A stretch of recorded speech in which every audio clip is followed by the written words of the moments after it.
Terus, baik, terima kasih pimpinan Ketua Komisi yang kami hormati Saudara Dandim dan Saudara Kapolres beserta Satuan Tugas COVID Kota Banjarbaru dan seluruh anggota Komisi 1 yang telah berhadir di ruangan ini. Saya ada beberapa hal. Semula saya menyiapkan ada 3. Mungkin hari ini atau saat ini saya sampaikan 4 hal. Ternyata ada yang lebih penting lagi dari analisa kami ketika tadi di diskusi-diskusi di Komisi 1. Yang pertama,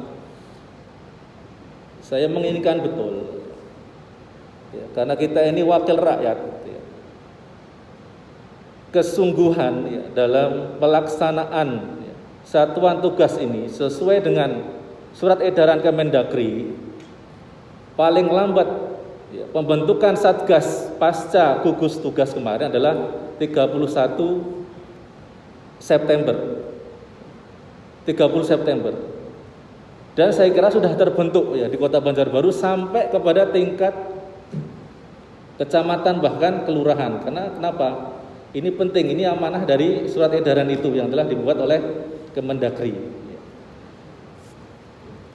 Terkait dengan hal ini, saya melihat ya, kondisi kita, sinergi antar ya, SKPD dan juga dari Kodim dan juga Polres itu sepertinya memang terputus.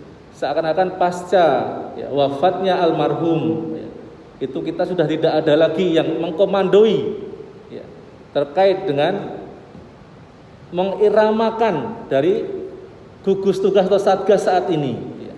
Terbukti apa? Rekomendasi juga masih sepihak ya, artinya tidak diketahui oleh wakil ketua 1, 2, dan 3 ya. Dari surat edaran itu ya, setahu saya wakil ketua itu ada 3, 1 ketua, 3 wakil ketua, dan 1 sekretaris itu dari Satgas ya, berdasarkan surat edaran.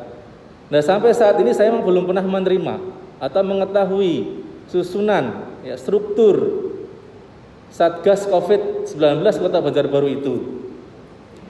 Tadi ketua komisi sudah nyampaikan kita pernah share ke kami, tapi saya cari-cari belum ketemu.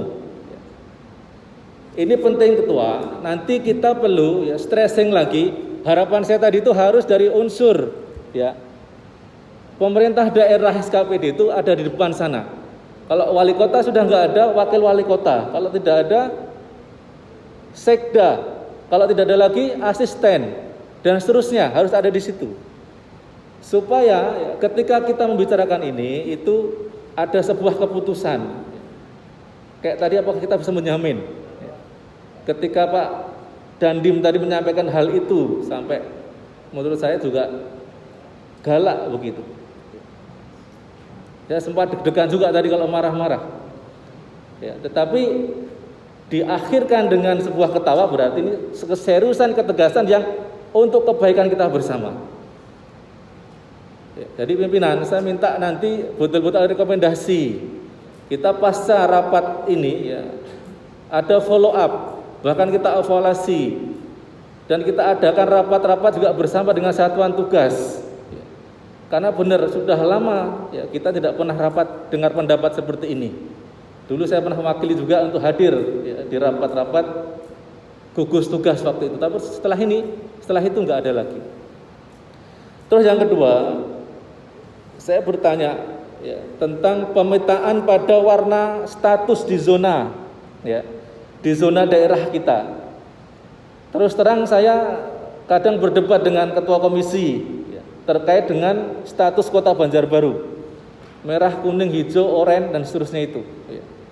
Menurut saya itu sudah landai, tapi ketua komisi bilang itu belum landai. Justru jadi peningkatan, merah dan seterusnya ya. Saya mohon ya penjelasan ya, secara tegas dan strict, rigid bahkan sampai kepada detailnya seperti apa sebenarnya terkait dengan zonasi ini. Merah, kuning, hijau ini. Ya, akhir-akhir ini kita dibikin bingung, terutama saya pribadi. Ya, antara merah dan kuning itu rancu bagi saya. Kenapa? Misalnya satu daerah hanya ada 1 ya, keterangan kan satu yang positif misalnya, dalam 2 pekan terakhir ada penambahan jadi 2, itu sudah menjadi merah. Apakah seperti itu atau bagaimana, ada standarnya atau bagaimana?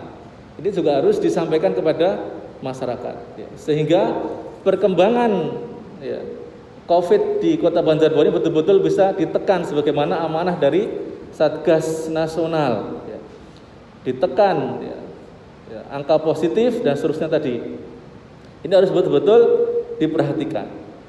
Terus tentang zonasi ini, ya, saya kira kita juga perlu melibatkan ahli epidemiolog, ya. Apakah di kita di Kota Banjarbaru pernah memanggil itu, ataukah tidak perlu atau bagaimana? Karena sekarang kaitannya semuanya diserahkan kepada daerah, pimpinan. Ya. Serahkan kepada daerah. Bahkan kesiapan PTM, ya, pembelajaran tatap muka anak-anak kita pun juga diserahkan kepada daerah. Meskipun di situ ada nanti tanda tangan atau kesepakatan persetujuan dari orang tua wali dan seterusnya. Tetapi ya, saya kira perlu melibatkan, ya. Kalau memang sudah siapa dia, apakah dari provinsi ya, atau dari tingkat kota atau siapa, sehingga kebijakan-kebijakan yang kita keluarkan ya, itu benar-benar ada kajian ilmiahnya, ya. Ada kajian ilmiah yang memang mendasari untuk melakukan apakah PSBB lagi ataukah PSBB berskala mikro ya, atau PS dan seterusnya. Ini juga harus dipertegas, diperjelas. Terus yang ketiga, ya, tentang sosialisasi, ya, saya sangat mendukung, ya, setuju sekali dari Saudara Kapolres dan juga Dandim Plus juga tadi Bapak Asisten, ya, tentang sosialisasi itu harus lebih masif lagi, gunakan seluruh media betul, ya. Tetapi tetap harus terintegrasi dan juga terkoordinasi dengan baik ya, oleh Satgas. Siapa dia?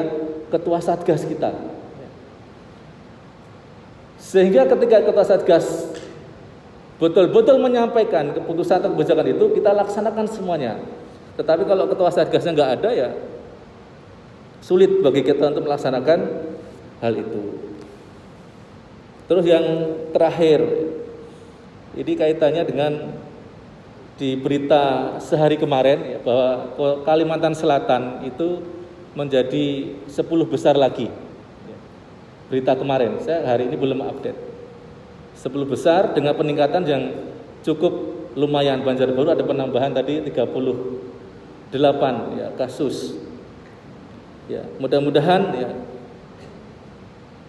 dengan adanya kita koordinasi saat ini, ya, meskipun tidak ada ketua satgasnya, ya, mudah-mudahan kita menjadi sebuah semangat baru ya, di dalam kita menangani COVID-19 di kota Banjarbaru kita ini. Ya. Kenapa? Ya karena ini tanggung jawab kita bersama. Dan lebih-lebih, ya, saya sepakat juga tadi bahwa kita sebagai agent, ya, agent dari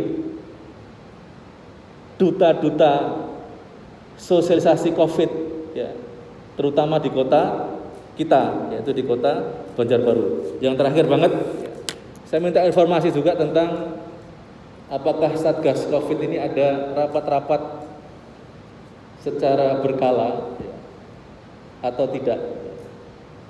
Kalau ada rapat berkala, saya kira permasalahan sebesar apapun ya, pasti sudah terselesaikan, paling enggak tersolusikan, minimalisir sekali ya, kita ada permasalahan-permasalahan yang tidak terselesaikan.